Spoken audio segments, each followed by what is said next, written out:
So, stepping into service and creating momentum and sort of not being afraid of visibility, getting ourselves seen and putting ourselves out there in different ways we can do that, which is um, sometimes the tricky part. So let me just go ahead and share my screen.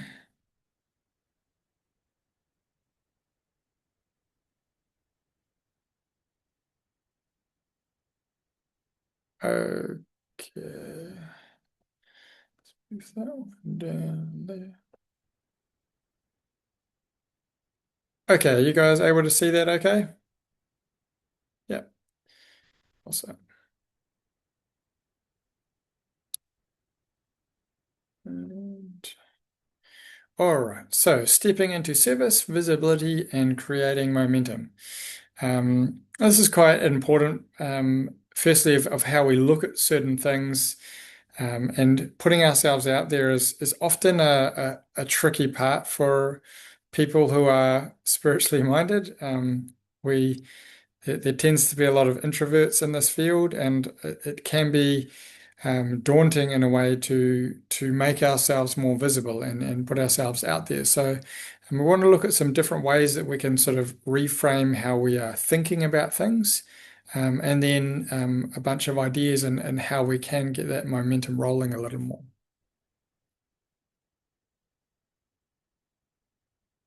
Okay, so the world does not benefit from hidden gifts. Um, how many gifted practitioners stay invisible? And this is something I think I've had a lot of difficulty with throughout my life. I have really, really struggled in promoting myself, but yet it's something that we need to do, and it's mostly just a change of mindset around it. How does fear prevent our medicine from reaching people? How stepping forward is an act of courage and service. The medicine you carry was never meant to stay hidden. And this is really, really important and something just to contemplate. We all have something to share, and anyone who is working in this field is someone generally who is quite empathetic and wants to help people. We all have that innate feeling of wanting to help, of wanting to be in service. And yet, to do that, we do need to put ourselves out there.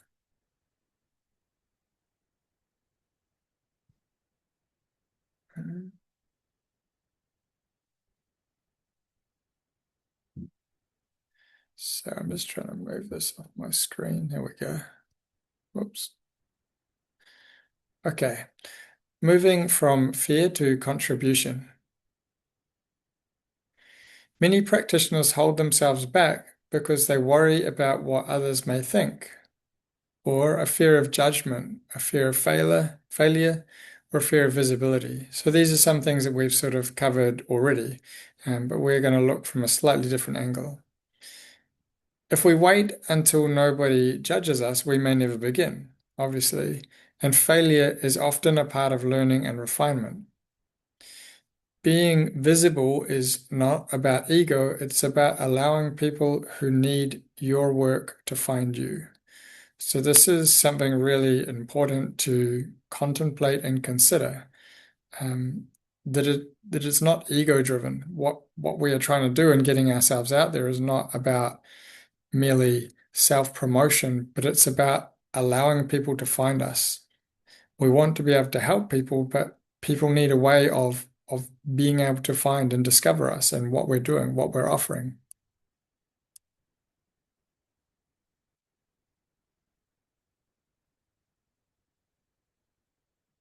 So if we look at understanding service beyond ego, different ways of reframing, instead of focusing on what if people are judging me, begin asking or contemplating who may benefit if I share this work. This helps to move our attention away from self-consciousness and towards contribution. Healing work is ultimately about service.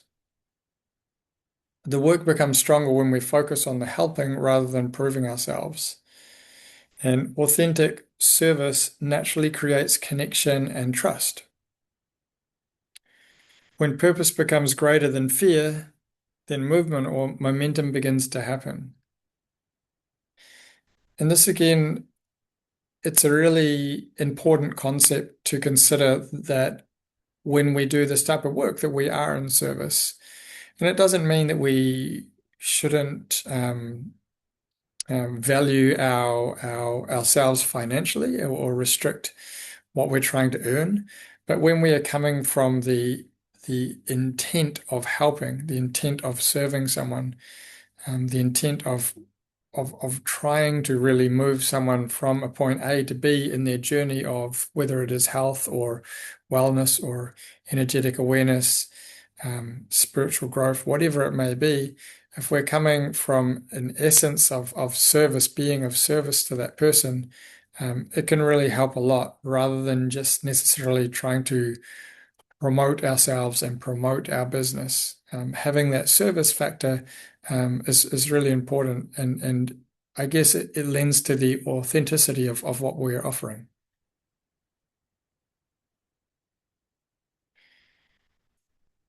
Okay. Reframing self-promotion. So many healers feel uncomfortable with marketing because it can feel inauthentic or ego-driven. And again, I fully can relate with the struggles I have also had and continue to have in this arena. Um, but sharing your work is not the same as arrogance. Promotion can come from sincerity and care, and obviously it should do. If people do not know you exist, they cannot receive your support. So, a beautiful way to shift how we think about this is marketing is simply communication and connection. We are not convincing people to need healing. We are making ourselves available to those that are already seeking support. And, it's really interesting because social media is such a massive thing in our world these days. And it's interesting. And I noticed this actually when I was on holiday, observing people at the beach, how some people are capturing photos and just posing for their Instagram pictures. And you can really see that they are not actually in the moment. They're just trying to create a, a persona or an image of what they're doing. Um, and this is one way of using social media. But another way of using it is simply sharing what you're doing, sharing what's going on, sharing what you're offering, and sharing from your heart. And I think when you come from an authentic place, it really comes across a lot clearer and easier, and you will tend to attract more of the people that are going to be in alignment, with what you're offering and what they're seeking.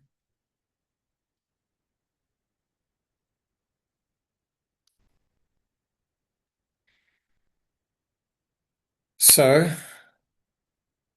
just take a moment to contemplate if you've got your pen and notepad there,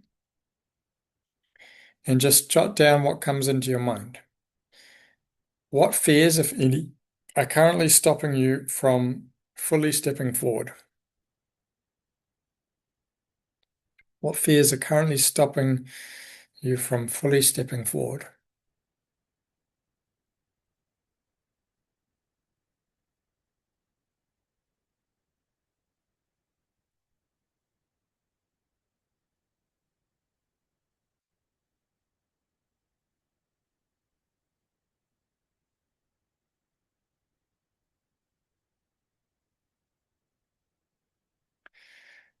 And what would be possible if you trusted yourself more deeply? What would be possible? What would become possible if you trusted yourself more deeply?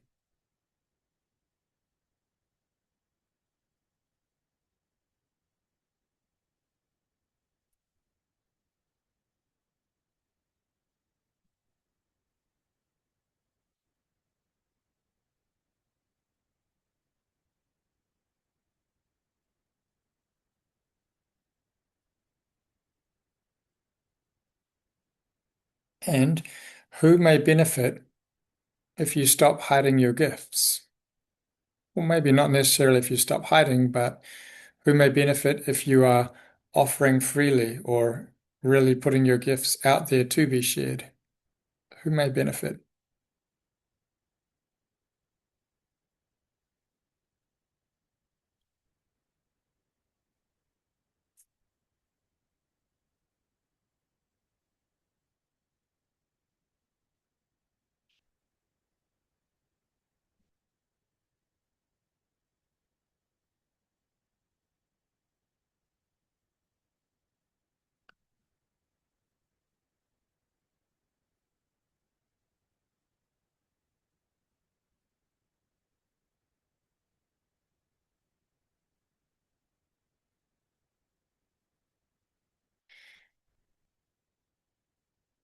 I really like the quote, your growth begins where your comfort zone ends.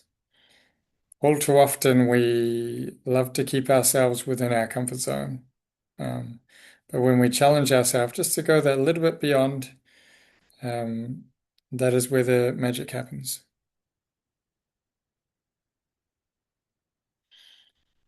Okay. So, looking at creating momentum within our business, we've talked a little bit about this already, but the importance of consistency. The more we can remain consistent in our steps of progression, consistency in actually planning and creating our structures within our work, and consistency in our practice, consistency within our self-development, consistency within our personal well-being. All of the things that we can remain consistent that are helping, the better.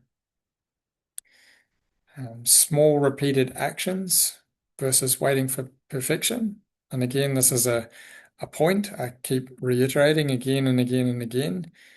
Always just keep taking small steps. We don't need to change massive things in one shot. It's just all about taking small steps.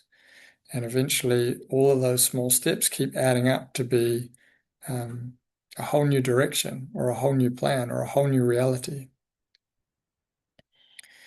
And developing discipline and structure and in many different things, again, within our practice, within our offerings, within our self-care, within our work ethic,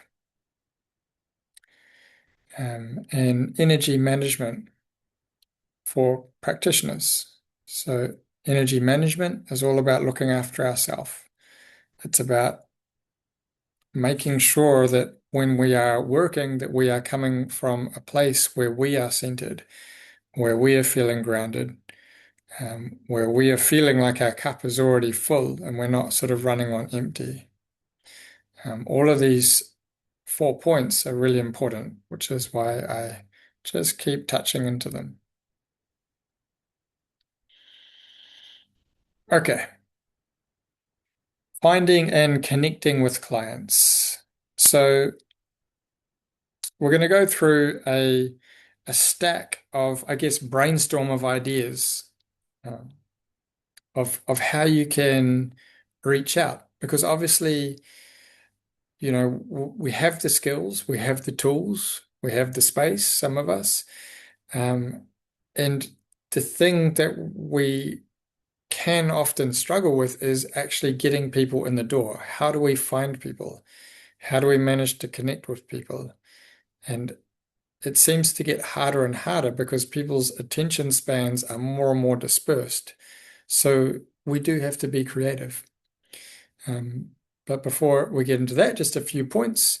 So understanding who you are here to help, or who is your ideal client, or if we want to use the business terminology, who is your target audience?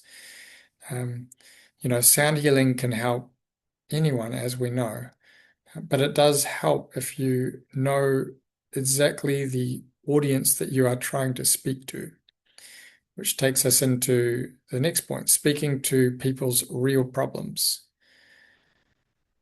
how can you find a way of offering or connecting with the person that you are offering to?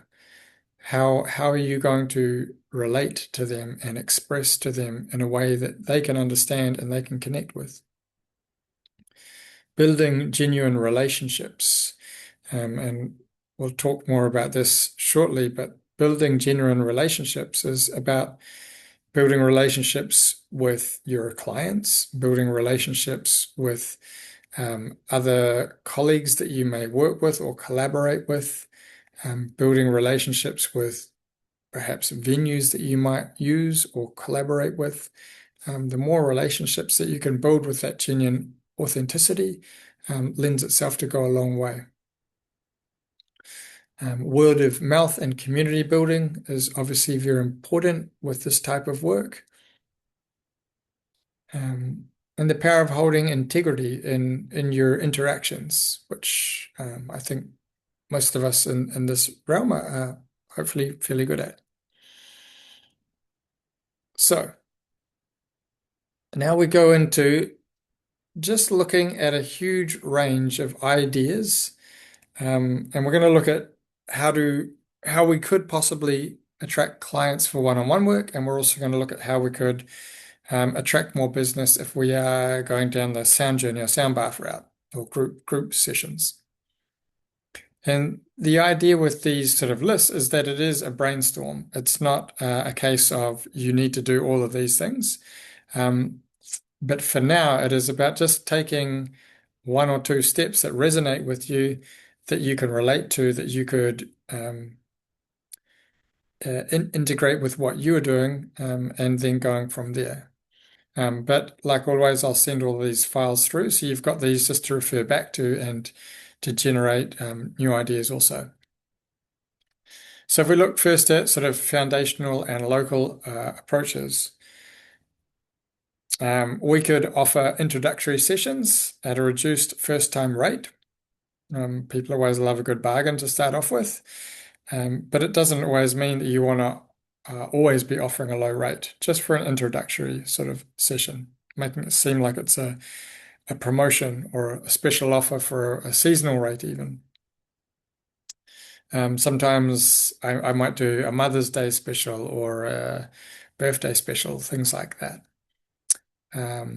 Asking existing clients for referrals and testimonials. These are really helpful and great to use on if you have a website or even as a social media post. People love to read or hear about other people's experience. Also, if you've got a client that you know really well, a video testimonial can also go a really long way. Creating a Google Business profile can be really helpful, particularly if you can link it to a website or your media posts. It can definitely help within Google searches. Partnering with yoga studios for referrals. So yoga studios or any sort of wellness hubs are really great for finding like-minded people that are sort of also open to alternative practices.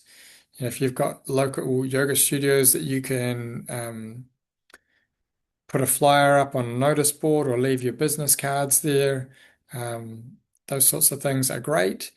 And it also goes on to the point below, leaving flyers and cards at holistic businesses and cafes, health food shops, all of those sorts of places that have those sort of like-minded people coming through. But also, you know, libraries, community centers, anywhere that you can leave information freely and easily, really good to get your information around.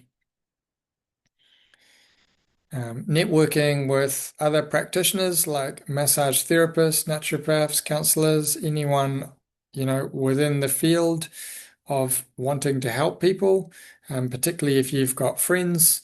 It can be really nice to, you know, offer swaps, do a swap with someone that you know that might do massage or, you know, reflexology or something that is complementary. And then it also is a way of referring to other people.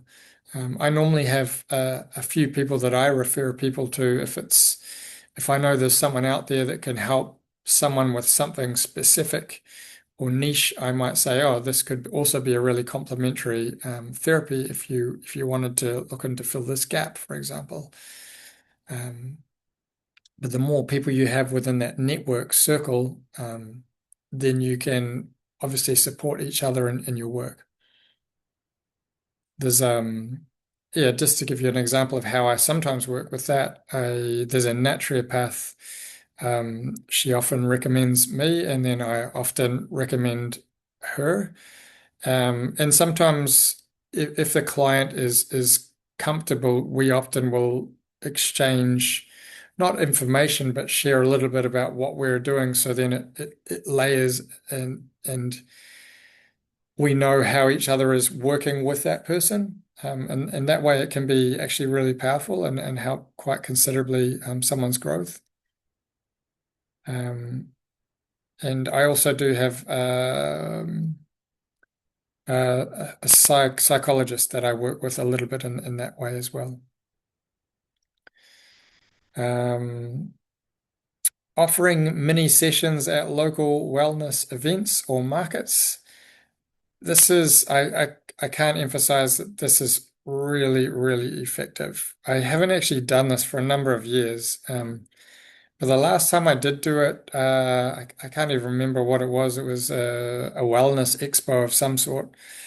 And, it's kind of chaotic because you've got, I don't know, like there must have been 50 or 70 stalls, maybe even more. So it's busy and it's noisy, but there's a lot of people walking around. And I remember I just had my little stall with a table and brochures and cards, had a few singing bowls out. And then I just had a chair that people would come in and sit on. And I would just give them a quick 5 minute tune up, a little brain balance, a little biofield comb, do a few points maybe on their head, work a little bit on their shoulders and back, maybe on their legs, or if they had somewhere specific. Bring out a singing bowl and move it around them, maybe place it on their lap if sort of fitted comfortably. And people feel so good, even with a quick 5 minute tune up. People love it, even though it's a bit noisy and a bit chaotic. Um, but I think the last time I did that, I generated a lot of clients and some long-term ones. So it's a really, really great offering to do. And being at events like that too, it also just helps to promote sound healing in general because it's still a relatively um, unknown therapy. Everyone knows a sound junior and a sound bath, but not so many people have had a one-on-one sound therapy or sound healing session in that sense. So it's a great way just to spread awareness. You can run free community events like a meditation or a sound journey evening. So particularly if you've got community centers or wellness spaces that you work with, by running a free event, but targeting it towards gaining clients. So you could offer a small session and then at the end of that session, give a little talk on the benefits of tuning forks. And you can, just walk around and just show everybody how it feels and what it looks like. Those sorts of things can be really useful. Collaborating with gyms or fitness centers for recovery sessions. So this again could be if you were looking at working or your target client was more physical orientated. Doesn't tend to be as much in this arena, but there is no reason why it can't be. Create a monthly local wellness circle or gathering. So this is a great idea, and there's so many people out there that love to collaborate to do this type of thing. But again, it gives you an opportunity to share what you are doing, what you're offering. Okay, and then we look at online presence and content. So within social media, share educational social media content, for example, about nervous system regulation. You could post authentic behind the scenes content of your practice or your space. You could share client experiences and transformation or stories with their permission. You could record short sound healing clips for Instagram or TikTok, if that's your generation, which isn't mine. TikTok, that is. I've never been on TikTok, but I do have Instagram. I don't use it a lot. Creating a simple professional website with online bookings. So, just to tap into this piece a little more, websites are sometimes a little bit daunting. It can seem like a big thing, but it's actually really easy to create a website these days. You can get someone to do it for you quite easily. Those of you that know Mark, who did level 1 and 2 last year, he does it for his job, and he's someone that you can go to if you wanted to pay someone to do it. But you can quite easily create them yourself these days. Particularly, most of the website building platforms, they have AI that will create a lot of you still need to obviously put your personal touches in, but it can create a lot of the content for you that you then just tweak and adjust as you need, and get your pictures. And a website doesn't need to be complex. In fact, the simpler they are, the more effective they are. Um, um, and to have online booking, it's one of those things, if you step into wanting to do a bit more and a bit bigger, online bookings are really effective because you get the audience that wants to buy or book immediately in that moment when they are scrolling and searching for something that might be useful. A lot of people book on the spot, whereas if they have to make a phone call or an email, it's a bit more hard work. So that instant booking thing is really effective if you are moving into doing it a bit more full time. And also with events, it's easier to book out an event if you've got instant booking access. Doesn't mean you have to have it, but it just makes it a touch easier. Your reach becomes a bit more when you can um, capture someone at the moment they're looking. Okay, what else we got? Start an email list and send valuable wellness insights. An email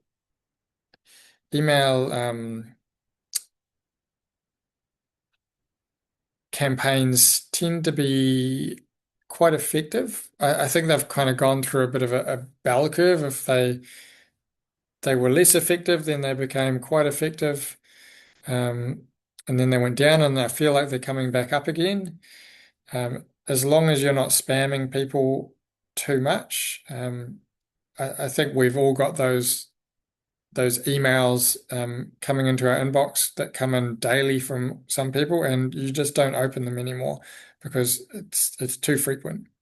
But if someone genuinely is connected with you and you're not sending out too often, but they know when they open that email, there's going to be some really valuable information, it's a lot more effective. Create a what to expect in a sound healing session content. Share your personal healing journey and why you do this work. People love to know about you and what got you into it and what has your journey been. You can make guided meditations or sound journeys for something like YouTube. You can use local Facebook community groups authentically and respectfully. So there's tons of spiritual and wellness Facebook groups out there, public groups. A lot of them um, will specify no advertising for promotional purposes, but some of them are purely for promotional purposes, just to help people get their information out there. And there is a number of them. I haven't actually searched them lately, but there's a few that I'm on that I will sometimes share an event or a training in. Or you could also share your one-on-one work. And I think every area that where you are will have them. But they're a great way just to tap into um, and I think the important thing with those within those groups, if you are wanting um, more connection within the area you're in just by also helping other people by commenting on other people's posts or events can be a useful way just to make connection in that sense too. So then we look at relationship-based growth. Follow up personally with past clients after sessions. Um, this is something, obviously, particularly after a first-time client, it's really good to do. Or if you've had someone that's come in with something more heavy going on, definitely good to follow up. If you've had someone come in where there's been a breakthrough or a release on the table, always really good to follow up with. And just following up in the sense of genuine caring. And it's always good if you know that there is more work that can be done with that person, just to say, hey, would you like a follow-up session in, 1 or 2 weeks as they're leaving? And it's really useful to see someone more than once. So offering that follow-up session is a really good way to keep that connection and just making sure that it's coming from that space of care and service rather than wanting another customer. Build relationships instead of chasing sales. I guess that's kind of what I was just mentioning. You could host tea gatherings, mini ceremonies, or connection evenings at your home or studio. And, in the sense of just sharing what you're offering, holding space for community or sharing. You could create a client referral appreciation system. And this might look something along the lines of, and it might be something you, for example, send out an email. If you refer a client, then you receive 20% off your next session or 50% off your next session, something like that. Offer sessions to influential community members who align with your values. So that may look like other people in the wellness area that have a good audience. It could be a well-known yoga teacher, for example. You might offer them a session so they can experience it for themselves. And with the exchange being that they share your offerings also. You could connect with retreat facilitators and offer collaborations. Retreats are really exploding at the moment. There are so many wellness retreats going on, and people are always looking for something different that they can offer. We have retreats going on here, and we have various therapists come in, massage therapists, Ayurvedic practitioners.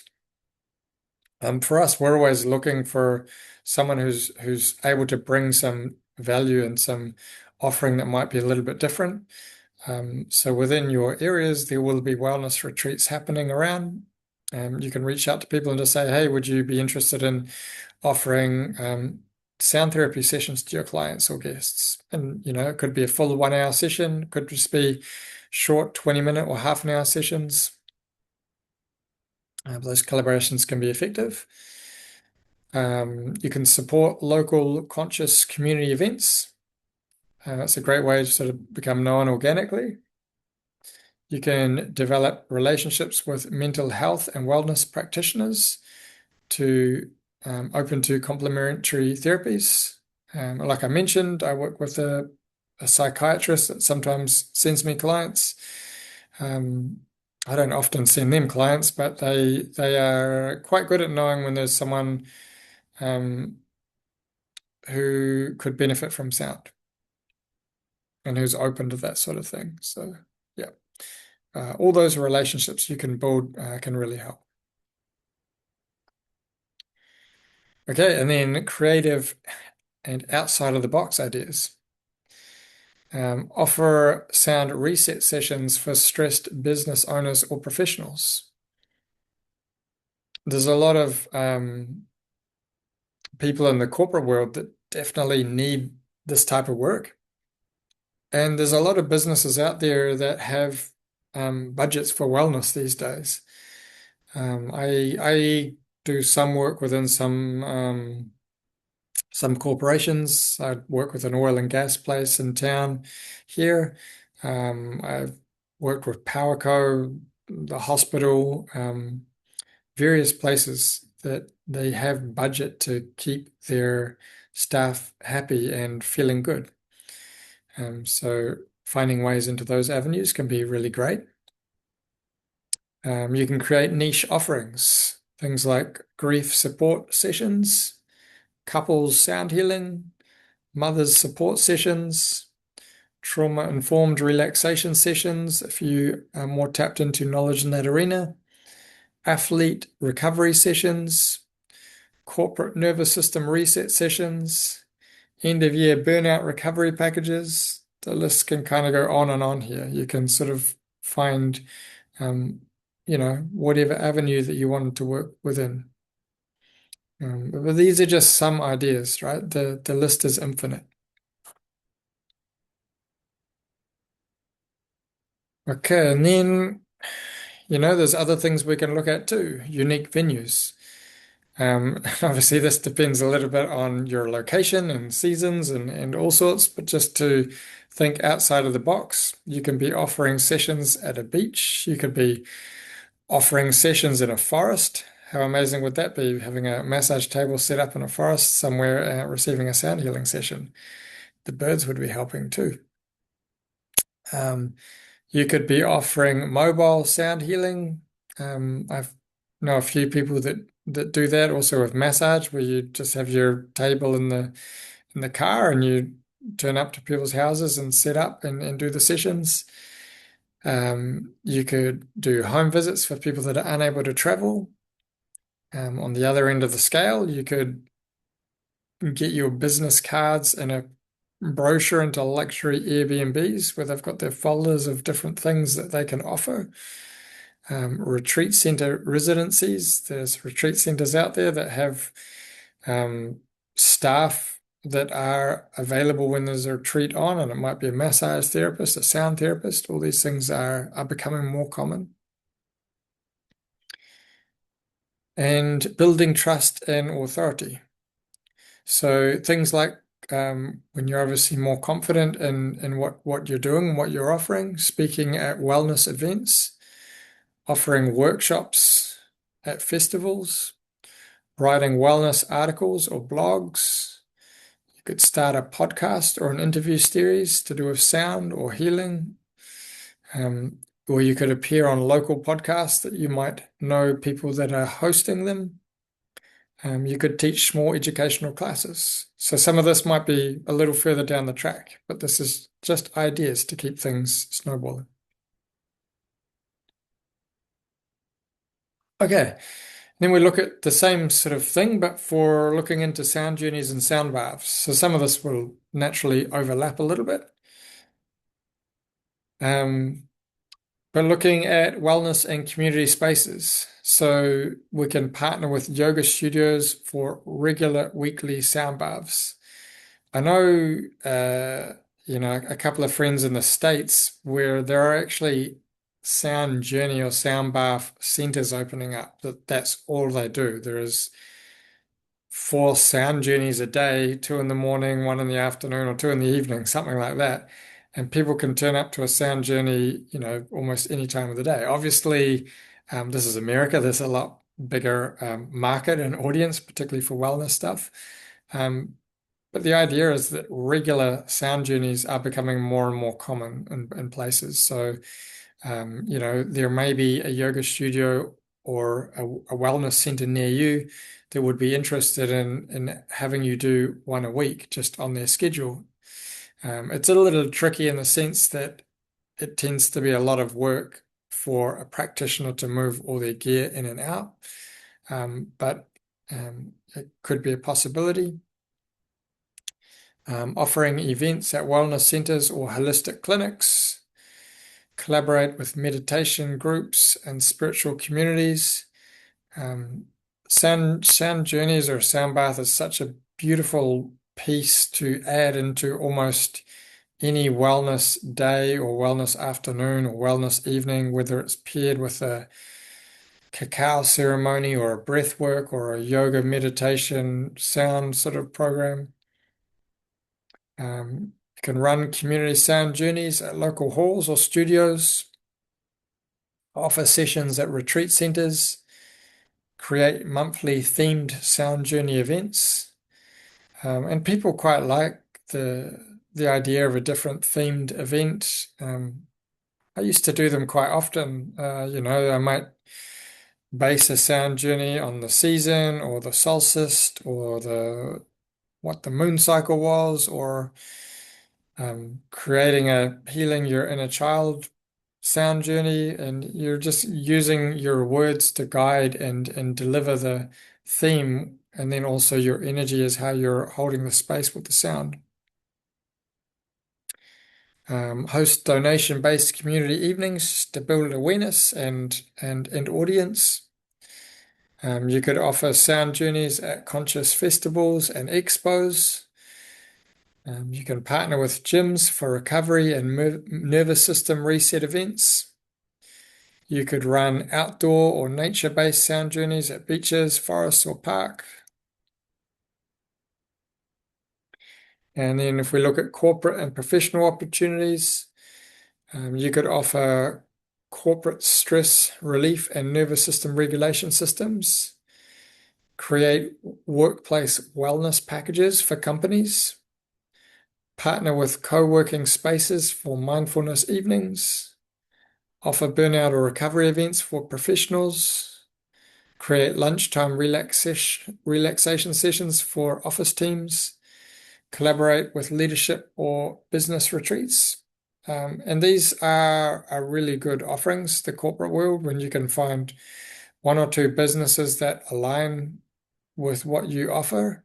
It's a lot easier for a larger business to say, oh yeah, fine, let's go for a sound journey. And we'll do two sound journeys in a row. We'll have group A come in and then group B come in, and you can charge, they have the budget to pay, $500 or $600 for each sound journey a lot of the time, and then it makes it really a lot worth your effort. Because if you're going to go into a business and offer two events, you really need to take in consideration your time for the setting it up and unpacking and everything. To do two sound journeys would be almost a full day's work almost. But partnering within the corporate world is a really good way to to be valued for what you're offering, and also it's a really great way to connect with people that wouldn't normally find you. I get that a lot when I do corporate events. I have these people that are really awkward and nervous and have not done anything like this before, but then at the end they are relaxed and feeling amazing, and they're like, wow, what was that? And where can I find some more? Okay, and then we've got niche and themed experiences.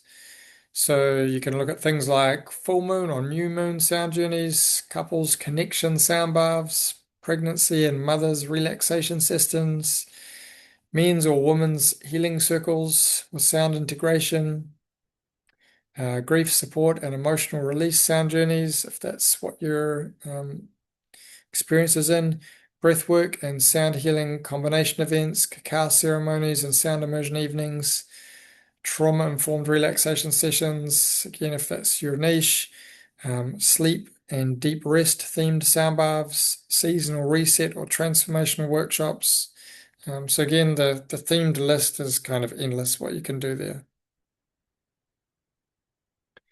And creative and immersive concepts. And again, this is some of these that are a little bit more out there. A silent disco styled immersive headphone sound journey. And this is a bit more if you're on the tech side of things and you're wanting to do larger things, particularly outdoors. Floating sound baths and pools and spas. I see this a lot online, particularly in the States. And obviously, it's not so practical in New Zealand seasonal wise a lot of the time.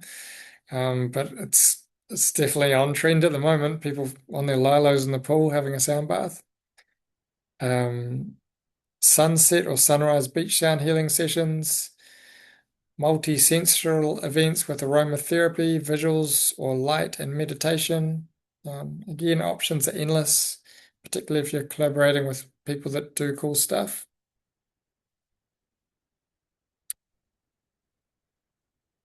Okay, so then looking at collaboration as a growth tool.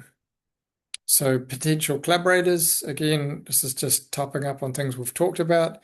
Yoga teachers, breathwork facilitators, massage therapists, retreat organizers, wellness practitioners, musicians, meditation teachers, psychologists who are um, open to this world. So collaboration is great because we expand our reach while creating stronger community. The more collaborations you have and uh, people that you connect with authentically, the better. Um, you know, in this industry, the wellness industry, there's definitely people that you will connect with more than others and really lean into the ones that, you have that similar wavelength with. You're on that same sort of vibe. And the more people you have within that sort of network that you can collaborate with, the better. Um, it's an industry where we definitely all support each other and help each other to grow. Okay, and just a little touch on social media, and um, we're probably going to go into a few different other angles of it next week. But just some key points for consideration with social media. Um, Authenticity creates connection. So people respond to real, honest human expression more than perfection. Um, yeah, and that's just really important. Authenticity, it comes through all of the time. Consistency matters more than perfection. So with social media, and again, I'm probably not the best at this, consistency matters more than perfection. Regular, imperfect action builds momentum and visibility over time. So you do not need to have everything perfect. The light doesn't always have to be amazing. The sound doesn't always have to be spot on, but just being authentic, being consistent, it helps. Let people feel your energy, your presence, tone, and sincerity are as important as the content itself. And sometimes it's a little bit tricky because, we often feel awkward when we're on camera or we're trying to film ourselves doing something. Um, but just being yourself is really key. And sometimes it's nice just even if you know you're going to do something for social media, just take a moment to close your eyes, come into your heart, maybe tune yourself, give yourself a brain balance, get in the zone of what you're wanting to come through, and then just allow it to come through. Um, Storytelling builds trust, so share personal experiences about your journey, about client transformations to create connection. So sharing stories of inspiration and what has been part of your journey, your experience with what you're doing. Speak to real problems, address what people are actually experiencing, such as stress, anxiety, burnout, disconnection. The list goes on, energetic imbalances, sleep disturbances, whatever you might want to address in that particular post. Um, and think that you are building relationship, not just an audience. You're not just trying to get followers, but you are trying to engage with the people that are out there that you are connecting with. Engage, respond, and connect rather than just broadcasting content. And confidence develops through practice. Clarity and comfort come from doing, not waiting to feel ready. So, yeah, just knowing that it doesn't always have to be perfect. You're not always going to feel like you know exactly what you're doing, but just taking those little steps forward. Avoid comparison and focus on your own path rather than measuring yourself against others online. And, it's easy to wonder what you're doing or who you're speaking to. There's people out there with millions of followers, and these sorts of things. And, when we start off, we just have like a handful, but that's okay. As long as we are just being authentic in our offering and just taking those steps forward, your message will eventually start to find the people that are needing to hear it. And simplicity often performs best. Clear, simple, authentic content is more powerful than overproduced or complicated posts. And this is one of the stories of life. Simplicity is good. Okay. And so coming into homework for this week. So choose 3 to 5 ideas from these sort of brainstorm lists, or perhaps things that you already have on your own list, that feel most aligned with you, and take one small action towards each. So it doesn't have to be completing or fulfilling, just taking a step in the direction to get it moving. And again, these homework points are not things that you have to do all of, but just see what is resonating with your path, your goal.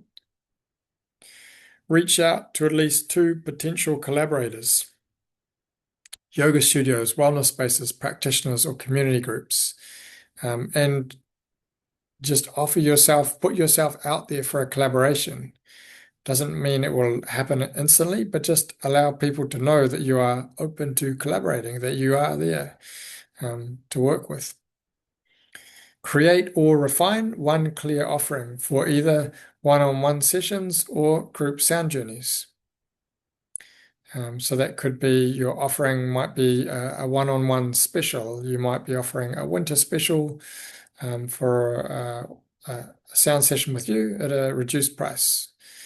Or you might be offering a sound journey for the particular time of year that we're in, winter sound journey special, something like that. Post at least 2 to 3 pieces of simple, authentic social media content this week. No overthinking, just consistently. And 2 to 3 might be too much at this point. Maybe just post one thing. Just think about something that you're wanting to share, put it out there, and allow it to go. You could write a short personal message about why you do this work and what you offer people. You can reflect on any fears that came up when stepping into visibility and write them down without any judgment on yourself. And you could spend time observing your current relationship with receiving money, clients, recognition, and notice if there is any resistance. And set one clear intention for how you want to show up as a practitioner over the next 30 days. So again, you do not need to do all of these 8 things. Maybe just pick, pick 1 or 2, and just see what comes through there for you. Okay, I'm just going to stop my screen share. Okay, so that was quite a lot of information. But I hope at least there is just a few points in there that sparked a little bit of interest. And like I said, with all of those ideas, the idea is that you do not need to do them all, or they may not all resonate, but just try to see if there's 1 or 2 things there that you can take on and move forward with. And we'll go a little bit deeper into some of the layers and offshoots of this next week. But is there any questions or comments at this stage?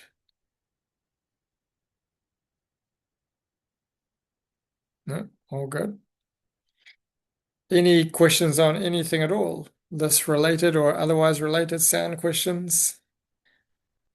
I had a question Yeah. just with regard to corporate clients. It's Mhm. not something I'd thought of doing, given that's kind of the space that I have been in.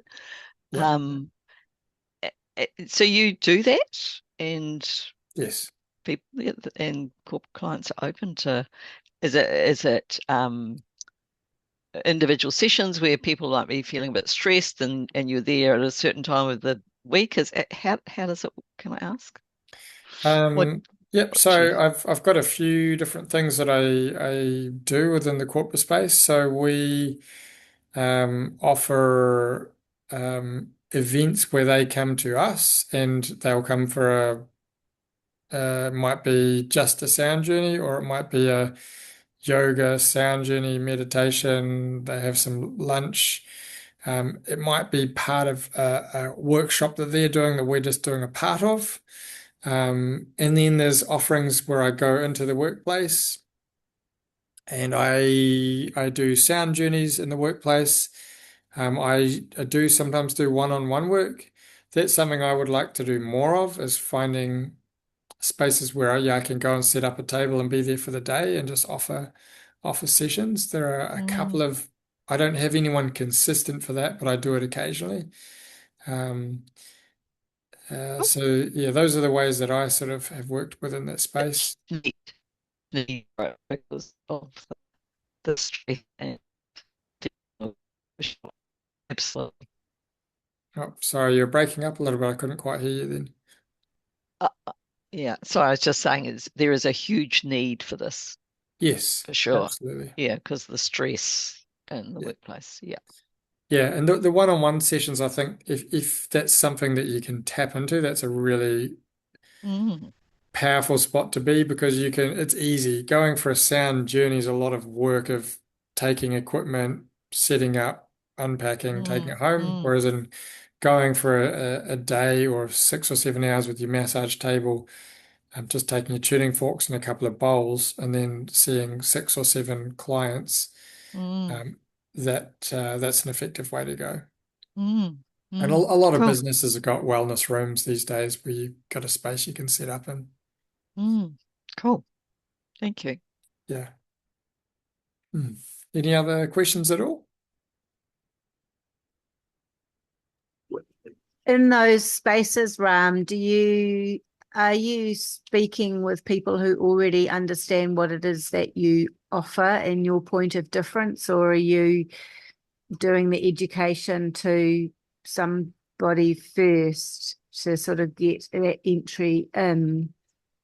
Yeah. So I've had a bit of both. The easiest ones have been of I know someone who works within that business, and then they are a foot in the door.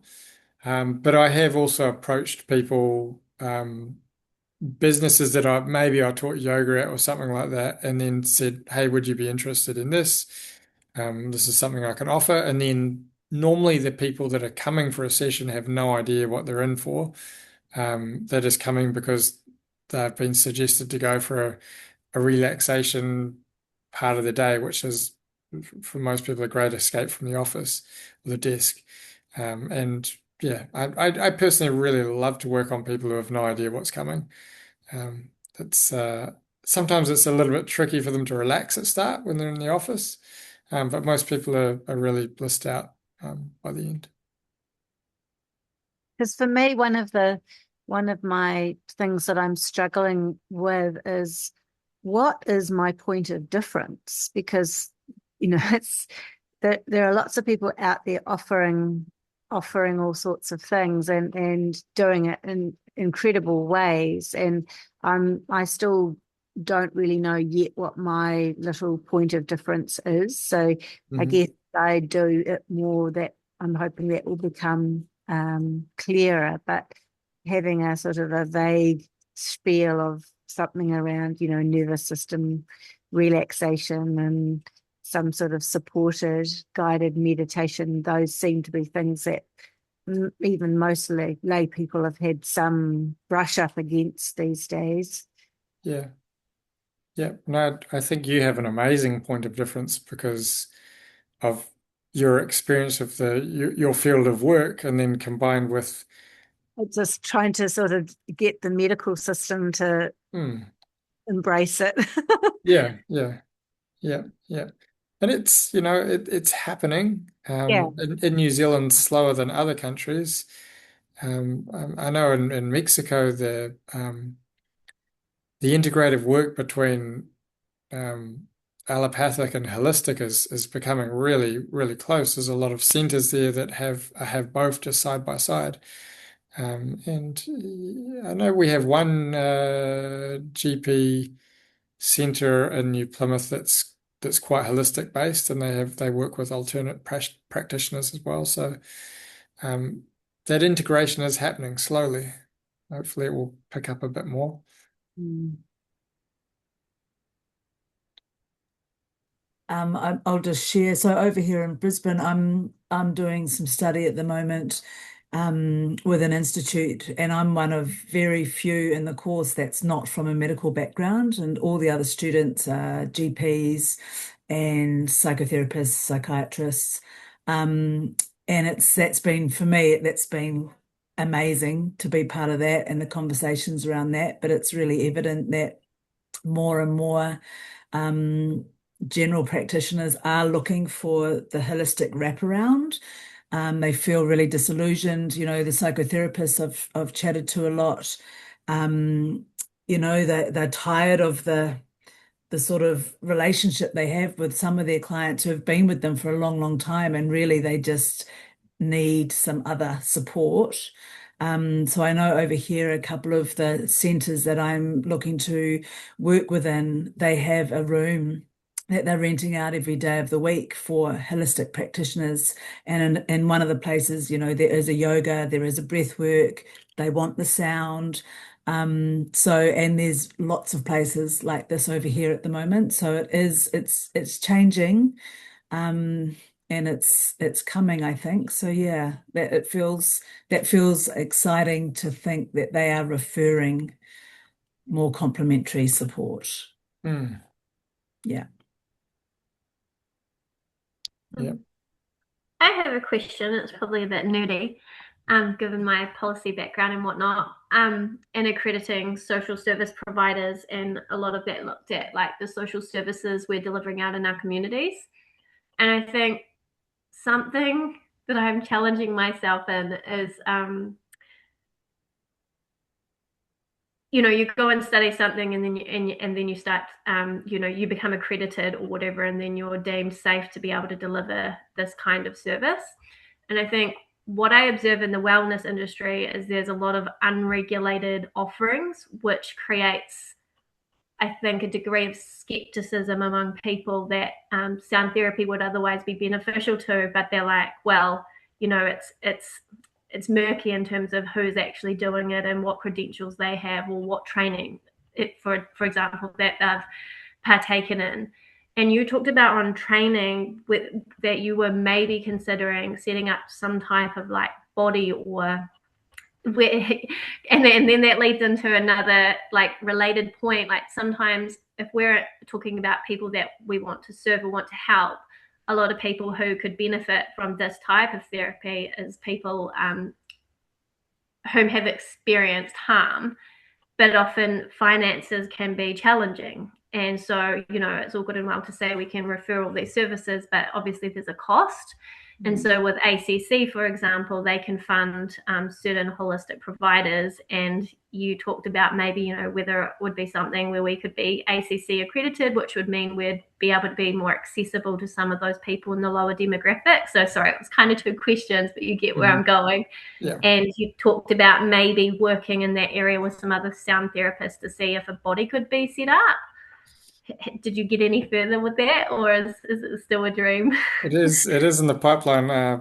Kate and I were talking about that a couple of weeks ago, that it is something I think that we need to do Yeah.